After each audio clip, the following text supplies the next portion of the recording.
اللهم صل على محمد وآل محمد. اعوذ باللہ من الشیطان اللعین الرجیم. بسم اللہ الرحمن الرحیم. رب اشرح لی صدری ویسر لی امری واحلل عقدۃ من لسانی یفقهوا قولی. ان اللہ وملائکتہ یصلون علی النبی یا ایہا الذین آمنوا صلوا علیہ وسلموا تسلیما. اللہم صل علی محمد وعلی محمد. آج کل کے پرآشوب مایوس کن دور میں امام زمانہ سلام اللہ علیہ کا تذکرہ یقیناً امید کی ایک کرن ہے.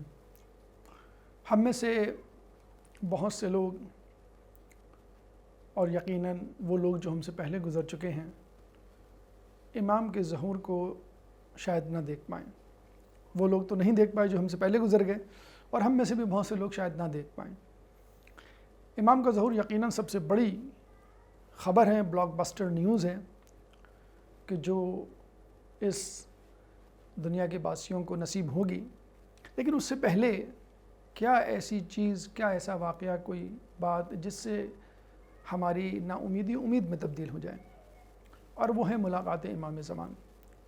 اگر امام کا ظہور نہ بھی ہو اور میں ان سے کسی طرح ملاقات کرنے میں کامیاب ہو جاؤں تو میں سمجھتا ہوں کہ گویا میں نے ظہور کو درک کر لیا، امام کو دیکھ لیا، امام سے بات ہو گئی، اور امام کی رضا کے ساتھ، خوشنودی کے ساتھ میں ان سے مشرف با ملاقات ہوا، تو میرے لیے اس سے بڑی کیا بات ہوگی.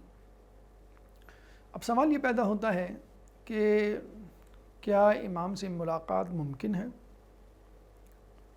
کیونکہ بہت ساری روایتوں میں اس کی نفی کرنے کا کہا گیا کہ جو ملاقات کا کہے، دعویٰ کرے، اس کی نفی کرو، جھٹلاؤ اس کو.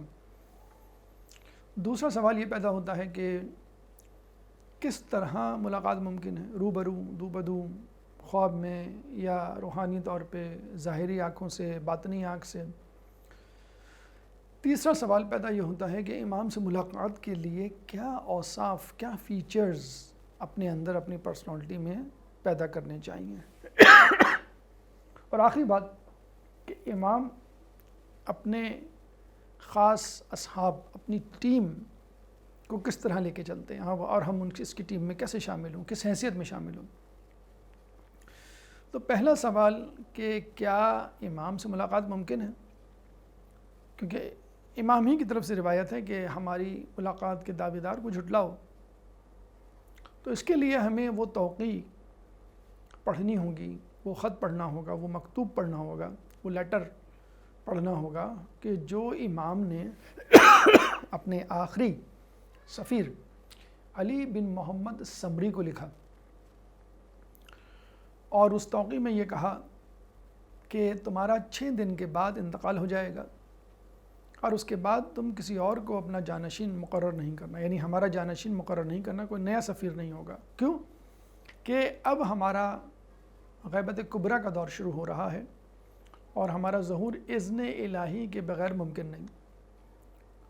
اور ہمارا ظہور اس وقت ہوگا کہ جب لوگوں کے دلوں میں قساوت، یعنی شقی قلبی، اسٹون ہارٹڈنس، اور دنیا ظلم و جور سے بھر گئی ہوگی، ظلم سے، آپریشن سے. ندائے آسمانی اور سفیانی کے ظہور سے پہلے اگر کوئی ہم سے ملاقات کا دعویٰ کرے تو اس کو جھٹلاؤ. اگر آپ اس توقیع کے بیک گراؤنڈ میں، امام کے خط کے بیک گراؤنڈ میں دیکھیں تو آپ کو معلوم ہوگا دراصل امام سے ملاقات سے امام کی مراد ہمارے سفیر سے ملاقات. یعنی کوئی دعویٰ کرے کہ میں اب امام کا 5واں، 6واں، 7واں سفیر ہوں، جو 4 گزر گئے، اب ان کے بعد میں ہوں، اور امام نے مجھے یہ حکم دیا ہے، اب تم لوگ اس پہ عمل کرو. تو بطور سفیر امام کی بات کو، امام کے حکم کو لوگوں تک پہنچانے والے کو کاذب کہا گیا. تو عام آدمی سے نہیں. ایک عام آدمی ملاقات کر لیتا ہے، اپنے طور پر اپنے مسئلے کو حل کر لیتا ہے، تو ٹھیک ہے، بہت اچھی بات ہے. بلکہ دیکھا جائے تو امام زمین والوں ہی کے لیے تو امام ہے، کوئی آسمان والوں کے لیے تو امام نہیں ہے. امام دنیا میں بسنے والے لوگوں کے لیے تو امام ہے. تو امام لوگوں سے ملاقات نہیں کریں گے تو کیا ملائکہ سے ملاقات کریں گے؟ امام لوگوں کے مسائل نہیں حل کریں گے تو کیا ملائکہ کے مسائل حل کریں گے؟ خود امیر المومنین علی ابن ابی طالب علیہ السلام کتاب غیبت نعمانیہ کی ایک روایت میں کہتے ہیں بے شک امام مہدی اس دنیا پہ استوار ہیں، یعنی قائم ہیں، وہ راہ گزر پہ چلتے ہیں، وہ گھروں میں داخل ہوتے ہیں، مشرق اور مغرب میں گردش میں رہتے ہیں، لوگوں کو سنتے ہیں، لوگوں کو سلام کرتے ہیں، لوگوں کو دیکھتے ہیں، لیکن لوگ انہیں نہیں دیکھ پاتے۔ یعنی جس طرح ہم ہیں، گھوم پھر رہے ہیں، چل پھر رہے ہیں، ایک دوسرے کی مدد کر رہے ہیں، خیر و عافیت پوچھ رہے ہیں، سلام بھیج رہے ہیں ایک دوسرے پہ، اس طرح امام بھی کرتے ہیں۔ تو جب ہم ایک عام آدمی کو دیکھ سکتے ہیں تو امام کو دیکھنا تو بہت زیادہ بدرجہ اولا ضروری ہے۔ تو یہ حدیث اس ضمن میں کیا امام کو دیکھنا ممکن ہے؟ دوسرا سوال، امام کو کن طریقوں سے دیکھا جا سکتا ہے؟ نمبر 1، خواب کے ذریعے، اپنے خوابوں میں امام کو دیکھیں، اور اس میں کوئی اچھمبے والی بات نہیں۔ انسان جو ہے وہ خواب میں کسی کو بھی دیکھ سکتا ہے، زندہ کو، مردہ کو، غائب کو، حاضر کو، بڑی شخصیت، کسی چھوٹی شخصیت، کسی کو بھی دیکھ سکتا ہے۔ اور دوسرا طریقہ یہ ہے کہ امام کو باطنی آنکھ سے دیکھا جائے، جو کہ عرفان اور سیر و سلوک کے حامل لوگ ایسا کرتے ہیں، اور یہ لوگ دنیا میں کم ہیں اور عام افراد بھی اس علم سے نابلد ہیں، تو یہ بھی ہمارا موضوع نہیں۔ اصل موضوع ہے کہ امام کو ان ظاہری آنکھوں سے دیکھنا اور ملاقات کرنا، جیسے میں آپ سے، آپ مجھ سے ملاقات، دنیا کے عام انسان ایک دوسرے سے ملاقات کرتے ہیں، یہ ہمارا موضوع ہے کہ اس طرح کی ملاقات کیا ممکن ہے۔ اب یہاں پر مزید 2 تقسیم ہو جاتی ہے کہ جو لوگ ان ظاہری آنکھوں سے دیکھتے ہیں وہ خود کیا امام کو پہچان رہے ہوتے ہیں اس وقت جس وقت وہ امام سے ملاقات کرتے ہیں؟ تو اس کا جواب ہے کبھی ہاں کبھی نہیں۔ یعنی ایسے لوگ بھی 2 قسم کے ہیں جو امام سے اپنی ظاہری آنکھوں سے ملاقات کرتے ہیں۔ بعض اوقات تو وہ پہچان لیتے ہیں، بعض اوقات وہ نہیں پہچانتے، امام کے جانے کے بعد ان کو یاد آتا ہے، بعض اوقات تو عمر بھر نہیں یاد آتا۔ تو ایسے تو پتہ نہیں کتنے واقعات ہوں گے۔ اب امام کی اپنی شخصیت کی معرفت، اپنا تعارف کروانا یہ بھی مصلحت ہے، امام زیادہ بہتر جانتے ہیں کہ کب اپنا انٹروڈکشن کروایا جائے، کب نہیں کروایا جائے، کب چھپایا جائے، کب پوشیدہ رکھا جائے، کب بتایا جائے۔ تو یہ اہم چیز ہے کہ امام کو اپنی حقیقی آنکھوں سے دیکھنا ایک بہت بڑا مقام، مرتبہ اور ایک بہت بڑی سعادت ہے۔ نمبر 3، امام کو دیکھنے کے لیے ہمارے اندر اوصاف، فیچرز کیا ہونے چاہیے؟ تو یہ ایک عجیب بات ہے، لوگ عموماً یہ سمجھتے ہیں کہ عموماً علماء، عموماً عرفاء، عموماً حکماء، عموماً کسی بڑی منزلت مقام پر فائز ہونے والا شخص، کشف و کرامات کا حامل شخص، وہ امام سے ملاقات کر سکتا ہے صرف؟ نہیں، ایسا نہیں۔ ایک عام آدمی بھی امام سے مل سکتا ہے، یعنی جو بظاہر عام نظر آ رہا ہے۔ ہاں ٹھیک ہے، متقی پرہیزگار ہونا ضروری ہے، لیکن یہ قطعی ضروری نہیں کہ امام سے ملنے کے لیے انسان کوئی مجتہد کے درجے پہ پہنچے، علامہ بنے، شب بیداری کرے، دن میں روزے رکھے اور مسلسل عبادت میں مشغول رہے، دنیا سے بالکل منہ موڑ لے، نہیں۔ بہت سے واقعات انشاءاللہ اس کا تذکرہ ہم کریں گے کہ کس طرح لوگوں نے امام سے ملاقات کی۔ احادیث میں 3 صفات ایسی بتائی گئی ہیں کہ جو امام سے ملنے کے لیے مینڈیٹری، ضروری ہیں۔ نمبر 1، ایسا شخص جو امام سے ملنا چاہتا ہو سخی ہو۔ نمبر 2، ایسا شخص جو امام سے ملنا چاہتا ہو عفو و درگزر کرنے والا ہو۔ نمبر 3، جو امام سے ملنا چاہتا ہو لوگوں کا خیر خواہ ہو۔ سخی ہو، سخاوت کیا ہوتی ہے؟ یعنی کسی شخص کو اس کے مانگنے سے زیادہ، اس کی ڈیمانڈ سے زیادہ دینا۔ اگر آپ کے پاس نہیں بھی ہو وہ چیز، وہ کسی طرح اس کا انتظام کرنا۔ چلیں آپ سخاوت نہیں کر سکتے تو کم از کم حصہ بقدر جثہ، اپنی حیثیت کے مطابق انفاق فی سبیل اللہ، لوگوں کی مدد کریں۔ اور یہ ضروری نہیں کہ مال سے مدد ہو، کسی بھی چیز سے مدد ہو سکتی ہے۔ نمبر 2، جو امام سے ملنا چاہتا ہو لوگوں کا خیر خواہ ہو۔ سخی ہو، سخاوت کیا ہوتی ہے؟ یعنی کسی شخص کو اس کے مانگنے سے زیادہ، اس کی ڈیمانڈ سے زیادہ دینا۔ اگر آپ کے پاس نہیں بھی ہو وہ چیز، وہ کسی طرح اس کا انتظام کرنا۔ چلیں آپ سخاوت نہیں کر سکتے تو کم از کم حصہ بقدر جثہ، اپنی حیثیت کے مطابق انفاق فی سبیل اللہ، لوگوں کی مدد کریں۔ اور یہ ضروری نہیں کہ مال سے مدد ہو، کسی بھی چیز سے مدد ہو سکتی ہے۔ نمبر 3، عفو درگزر۔ آج کل یہ رواج ہے کہ بھئی کسی نے اگر میرے ساتھ برا کیا تو میں برا کروں گا، اچھا کیا تو اچھا کروں گا۔ یہ تو ایک عام سی بات ہے، ایک عام آدمی کی صفت ہے۔ کوئی آپ کے ساتھ برائی کرے اور آپ اس کے ساتھ اچھائی کریں، یہ ہے اصل بات۔ تو عفو درگزر کرنے والا ہی امام سے ملاقات کر سکتا ہے۔ قطع رحمی کتنی زیادہ عام ہو چکی ہے، رشتہ داروں سے بات چیت کا بند ہونا، منہ موڑنا، صحیح جواب نہ دینا، کتنا عام ہو چکا ہے۔ نمبر 3، خیر خواہ۔ انسان کو خیر خواہ ہونا چاہیے اپنے آس پاس کے لوگوں کے لیے۔ خیر خواہی کیا ہے؟ ویل وشر۔ خیر خواہ یعنی ویل وشر، لوگوں کا بھلا چاہنا۔ ضروری نہیں کچھ پیسے دے کے بھلا چاہیں، مشورہ دے کے بھی بھلا چاہ سکتا ہے، نصیحت کر کے۔ کوئی قرض مانگ رہا ہے، قرض نہیں دے سکتے تو آپ قرض لینے والے کے ضامن بن جائیں۔ آپ کسی کی شادی نہیں کروا سکتے، شادی کروانے میں مدد کر دیں، اس کے ضامن بن جائیں۔ تو کچھ نہیں کر سکتے تو کم از کم دعا کے لیے ہاتھ اٹھا لیں، خیر خواہ بنے لوگوں کے۔ اب آپ دیکھیں یہ تینوں صفات معاملات سے متعلق ہیں، عبادات سے متعلق نہیں، خدا اور بندے کے درمیان نماز، روزہ، زکوٰۃ، حج، اس سے متعلق نہیں ہے۔ اور یقیناً نماز، روزہ، زکوٰۃ، حج ہر کسی کے بس کی بات نہیں۔ چلیں آپ 5 وقت کی نماز پڑھ لیں گے، نوافل نمازوں کو پہلا نماز جعفر طیار اور دیگر کئی نمازیں، اسی طرح ذکر و اذکار، اس طرح حج، عمرہ، زیارات۔ حج اگر واجب نہیں ہوا یا واجب ہونے کے بعد نفل حج، بڑی مشکل کام ہے انسان کے لیے۔ خیر خواہی، اچھا اگر یہ کریں گے بھی تو خالصتاً اپنے آپ کے لیے کریں گے آپ۔ خیر خواہی یا دوسروں کے ساتھ ہمدردی یہ ایسا عمل ہے کہ جس میں آپ کو کچھ نہیں ملتا، لوگوں کو ملتا ہے۔ اور ایسا کام کرنا بڑے ظرف کی بات ہے، اپنا ٹائم، اپنا پیسہ، اپنی توانائی کسی کے لیے خرچ کرنا۔ اور اس میں کوئی قباحت اور مشکل نہیں ہونی چاہیے، کیونکہ ائمہ نے لوگوں کے لیے کام کیا ہے، بلکہ وہ لوگوں ہی کی بھلائی کے لیے آئے تھے۔ خود رسول اللہ کو کہا گیا کہ غار حرا کی عبادت چھوڑ کر مکے کے گلی کوچوں میں تبلیغ شروع کرو، لوگوں کو اس خیر کی طرف بلاؤ جس خیر پر تم ہو، اس صراط مستقیم کی طرف بلاؤ جس پہ تم ہو۔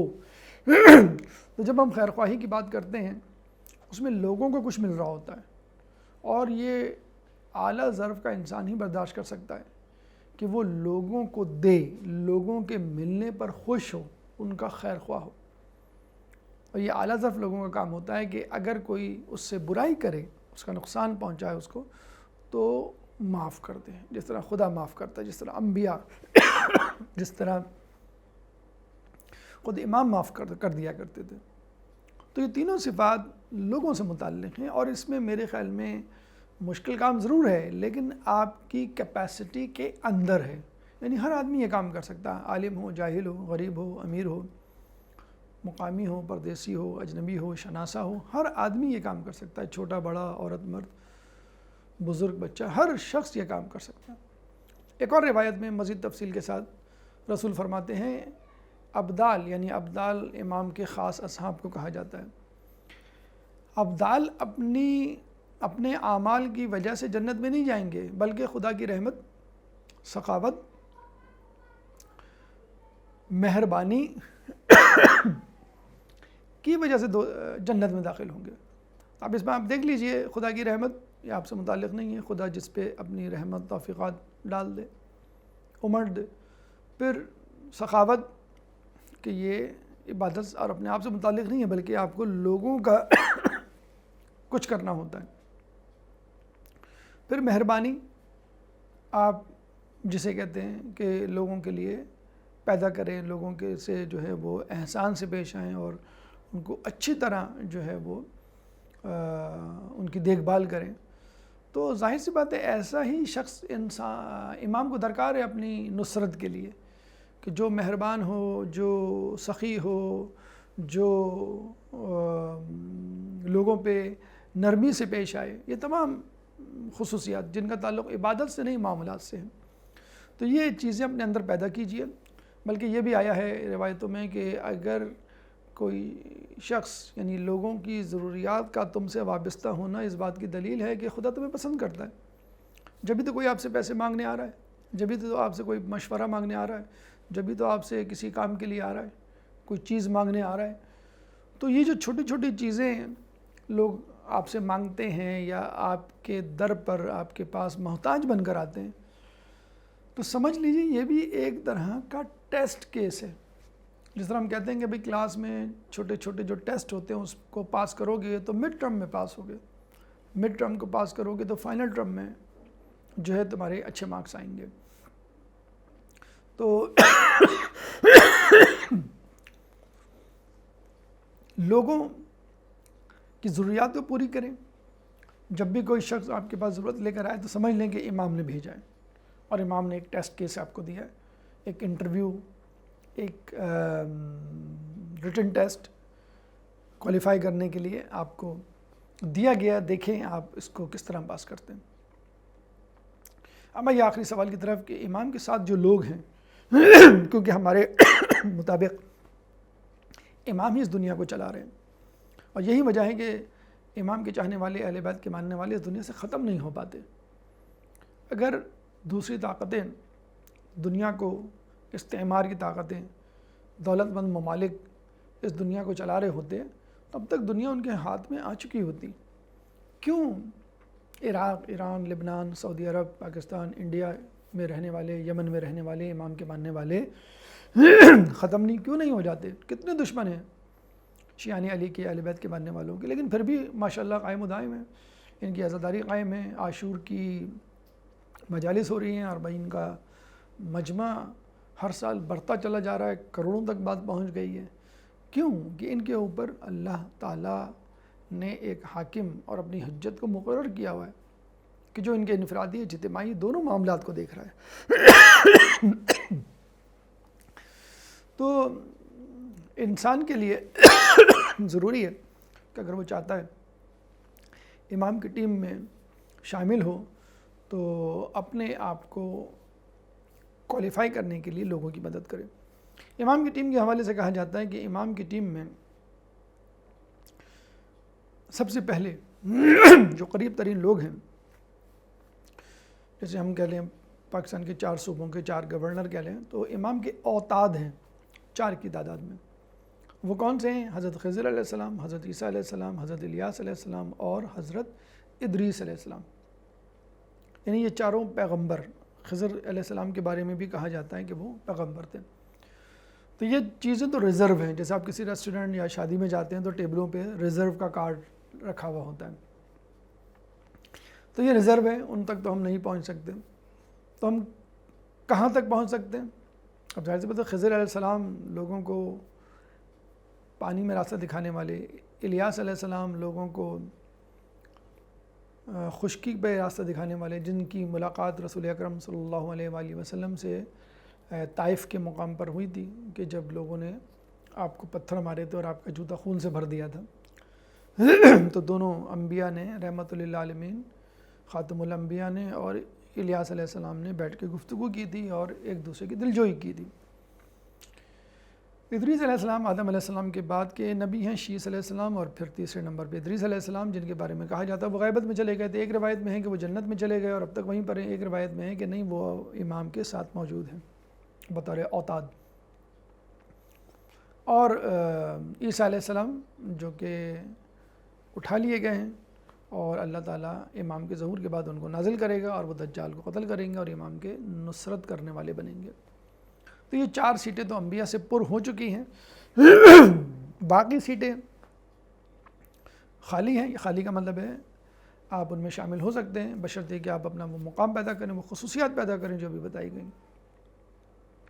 دوسرے لیول پہ، دوسرے دائرے میں، دوسرے ڈیزگنیشن میں جن لوگوں کا نام آتا ہے ان کو ہم کہتے ہیں ابدال، جن کے بارے میں کہا جاتا ہے کہ 40 کی تعداد میں ہیں۔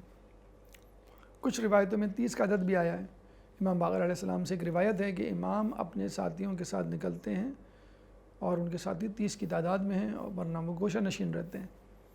تو ابدال یوں کہہ لیجیے کہیں 30 کہیں 40 ہیں، جو کہ اوتاد کے بعد ہیں۔ اور انہی ابدالوں کے بارے میں رسول کی حدیث جو ہم نے ابھی سنائی کہ اپنی نیکیوں اور اپنے اعمال کی وجہ سے نہیں بلکہ خدا کی رحمت اور سخاوت اور مہربانی کی وجہ سے جو، اور دین کی سلامتی، ایک اور چیز سینے کی یا دل کی یا ایمان کی سلامتی اور مہربانی کی وجہ سے داخل ہوں گے. ان میں لفظ ابدال آیا ہے.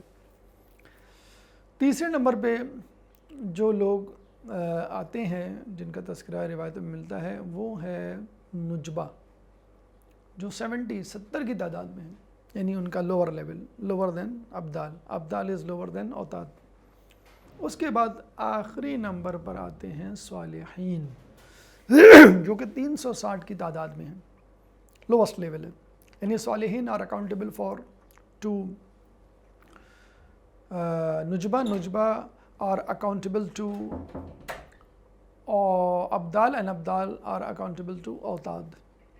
اور یہ بھی ممکن ہے کہ 360 صالحین کے نیچے بھی کچھ افراد ہوں جو فکس نہیں ہوں، ایڈ ہاک، ٹیمپرری یا سائڈ جاب کے طور پر ان کو لے لیا گیا ہو، آؤٹ سورسنگ کر لی گئی ہو اور ان کو ہائر کیا جاتا ہو یا ان سے کام کروایا جاتا ہو، اور پھر یہی لوگ بعد میں صالحین بنتے ہوں. کیونکہ صالحین میں سے کسی کا انتقال ہوتا ہے تو ہم میں سے، عام افراد میں سے کوئی شخص صالحین میں شامل ہو جاتا ہے، اور صالحین میں سے کسی کا انتقال ہوتا ہے تو ابدال میں سے کسی کا انتقال، نجبہ میں سے کسی کا انتقال ہوتا ہے تو صالحین کے لوگ اس میں شامل ہو جاتے ہیں، یعنی ان کی ترقی ہو جاتی ہے. اس طرح ہمارے یہاں ہوتا ہے کیپٹن ہے، کرنل ہے، پھر بریگیڈر ہے، پھر میجر ہے، پھر جنرل ہے. اس کے بعد اگر ابدال میں سے کسی کا انتقال ہو جاتا ہے تو نجبہ میں سے کوئی ان کی جگہ لے لیتا ہے. اوتاد فکسڈ ہیں. تو نا امید مت ہوئیے، اپنے آپ کو صالح افراد میں شامل کریں، اپنے آپ کو نیک لوگوں میں شامل کریں تاکہ آپ 360 صالحین میں شامل ہوں. اگر آپ 360 صالحین میں شامل ہیں تو نجبہ کے لیے کوشش کریں، نجبہ میں شامل ہوں تو ابدال ہونے کی کوشش کریں. کام وہی کرنا ہے جیسے ہم نے بتایا، لوگوں کے ساتھ مہربانی، لوگوں کے ساتھ عفو درگزر، بخشش، سخاوت سے پیش آنا ہے اور اپنے ایمان کو سلامت رکھنا ہے.